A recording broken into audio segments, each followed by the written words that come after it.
Hi, my name is Sebastian Gesualdo. I'm Vice President of Technology at Globant. And today I would like to talk about one of the common challenges we usually face in our industry, which is how to effectively bring AI into our software development processes. For that, I'll be presenting Globant Enterprise AI, which is our platform that allows us to easily create, deploy, and share AI agents. And we will be focusing on one of the critical steps of the software development process, which is product refinement. So for that, and before going to the demo, let me explain you what we are going to achieve today. So by the end of this demo, we will have created one agent that is going to help us refine user stories for everything that has to do with GDPR and accessibility. And I'll double click on that later. But actually, it's not going to be one agent only. We're going to follow a good practice, a common pattern when it comes to creating agentic workflows that it's called Orchestrator worker. And we're going to create 3 agents. First of all, we'll create 2 subject matter expert agents, one expert on GDPR, the other one on accessibility. And last but not least, we will be creating the Orchestrator agent, which will be the one completing the task for us. So let's go to the demo. This is one of the main screens in Globant Enterprise AI. This is the place where we create our agents. Let's start by clicking on New Agent. We can either create agents manually or in the assisted way.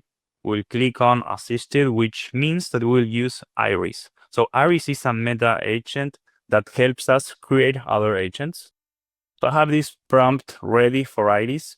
The prompt says, create an agent specialized in accessibility.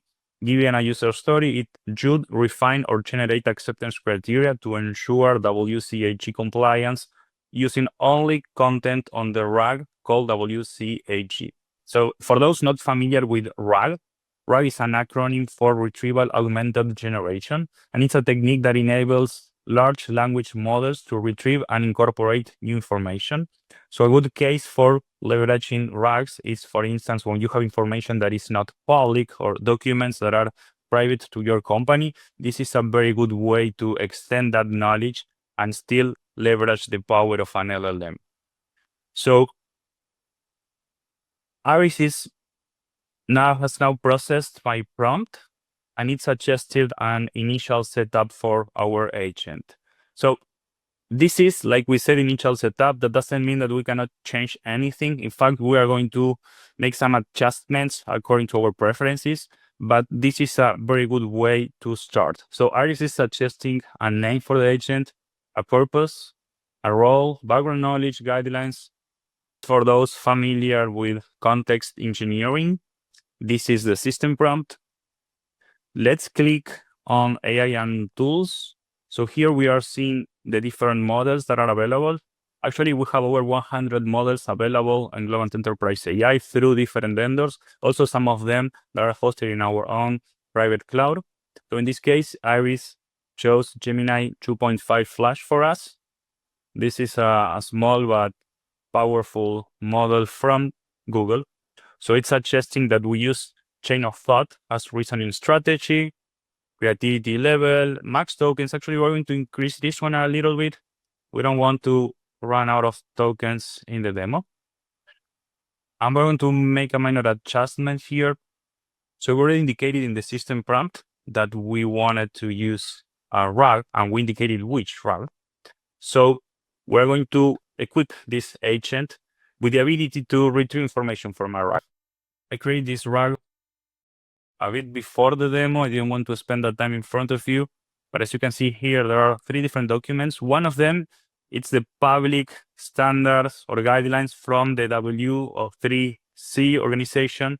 This is public, but the other 2 documents are not. These documents are private to our company, and they can explain how to implement accessibility for our products. So it's a good example of using RAG. Okay, everything seems ready now.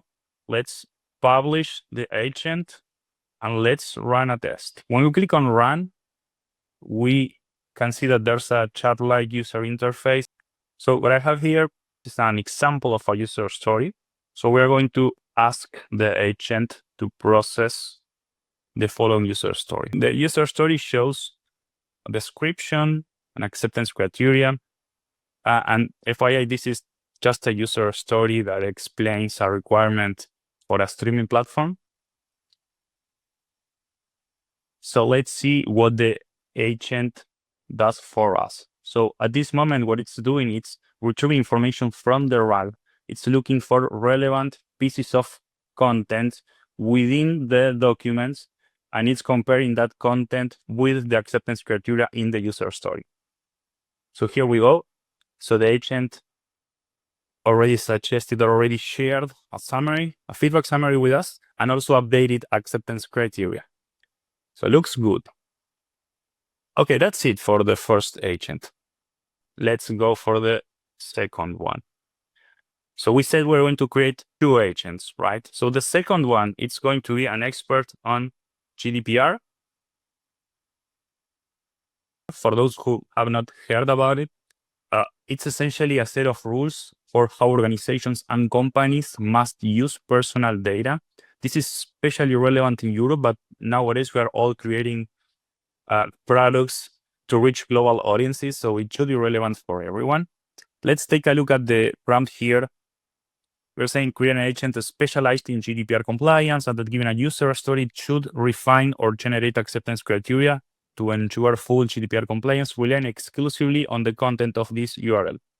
And while we allow Iris process this prompt, let's explain a little bit what this means. So in the same way that we equipped the previous agent with the ability to retrieve information from a RAG, in this case, that given all the information, all the standards, all the rules for GDPR are public, and we can retrieve them from a public document. So we are equipping this agent with the ability to retrieve information from the internet and to retrieve a document that is going to be the source of truth, and it's going to be used in order to compare with the acceptance criteria in the user story. So let's see again what Iris did for us. It suggested a name, a purpose, role, background knowledge. Everything looks good here. So it chose Cloud Opus 4. Okay. Interesting. Creativity level, max tokens.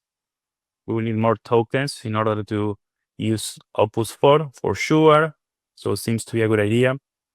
So the tools, let's see the tools. So we are going to have the ability to search on the internet. There we go. This agent is going to retrieve information from a document that is online. Okay, and everything looks good now. Let's publish and we'll run a test. We'll use the same user story here. So we're going to ask this agent to process. It's a copy and paste of the same story with description and acceptance criteria. So let's see how the agent processed this story. Like we anticipated, it's retrieving the document from internet and it's comparing with the acceptance criteria, and it already provided us with a summary and all the updates that are needed. Okay, great. So that was our second subject matter expert. But we said we're going to create 3 agents. And also, this is important to mention. I don't think it's a good user experience having to copy and paste user stories here, and also having to call specific agents for specific domains, which is why we are going to create the orchestrator. So we'll use Iris again. I have another prompt here that we'll use, and the prompt says create an agent that reviews user stories for GDPR and WCAG compliance. It should leverage specialized SME agents for each domain, and the agent must also integrate with Jira. So that's something that I would like to elaborate on. So in the same way that we equipped the previous agents with tools like RAG and web search, in this case, we're expecting this agent to leverage MCP. So MCP is an acronym for Model Context Protocol. It's an open standard released by Anthropic less than 1 year ago, and it has become a standard in the industry. And it's very helpful when it comes to connecting AI applications with third-party systems or platforms. So Iris is processing my prompt now.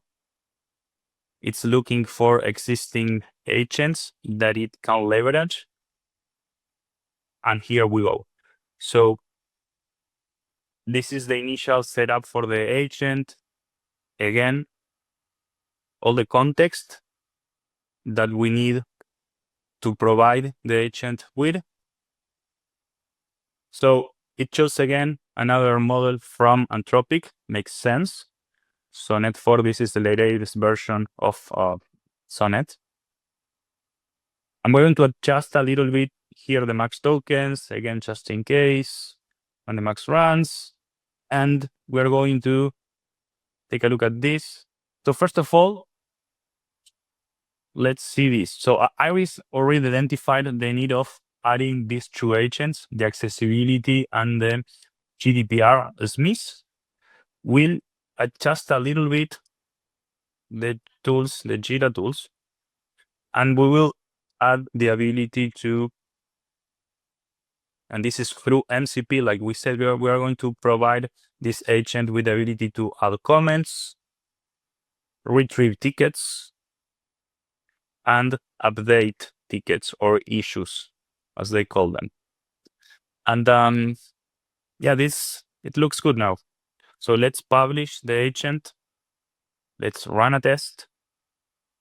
Of course, we are not going to paste a user story here, which is why that's the reason why we are giving the agent the ability to interact with Jira. So what I did, I created this user story in Jira. It's exactly the same user story, but it's part of an issue, a user story in Jira. So we will copy this ID and we will ask the agent to process this ID.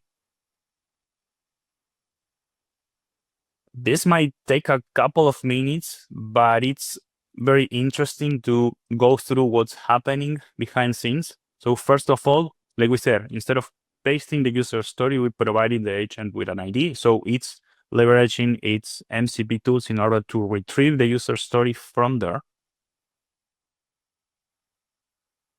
After it retrieves the user story, it will send the description and the acceptance criteria to the first expert, the GDPR subject matter expert. And now this agent is processing the user story. It's retrieving information from that document that is available online, leveraging its web search tools, and it's comparing against the acceptance criteria in order to update accordingly.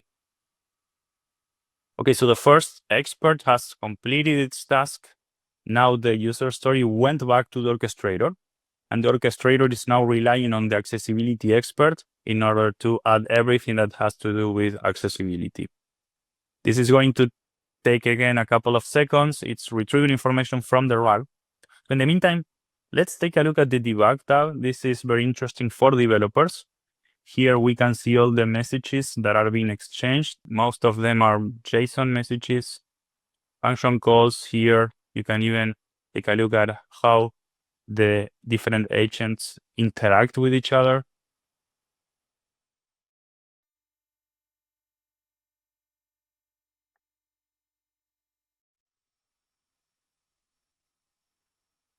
Okay, it's about to complete the task. So after it received the user story updated from the accessibility expert, it went to Jira. The orchestrator agent updated the issue and it added comments there. That's everything we're seeing here. It's also providing us with an analysis and initial feedback, but we are not going to validate the outcome here. The idea is to double check what it did in Jira. So let's take a look at the user story. There you go. As you can see, we have acceptance criteria that is updated here. So on top of the original acceptance criteria, here you can see everything that has to do with GDPR, also accessibility, and last but not least, the agent also added comments with a summary of all the different updates applied. So let's recap. We started by creating two subject matter expert agents, each equipped with different tools, one using web search and the other using RAG or Retrieval Augmented Generation. Then we introduced the Orchestrator agent. It not only delegates tasks to the true experts, but it also uses MCP tools to interact directly with Jira and automatically update the user story. Together, these agents form a workflow that accelerates a key step of the software development lifecycle, the product backlog refinement. Okay, that was it, and I hope it gave you a clear idea on how Globant Enterprise AI can help you create custom agents that accelerate different phases of the software development lifecycle. Thank you.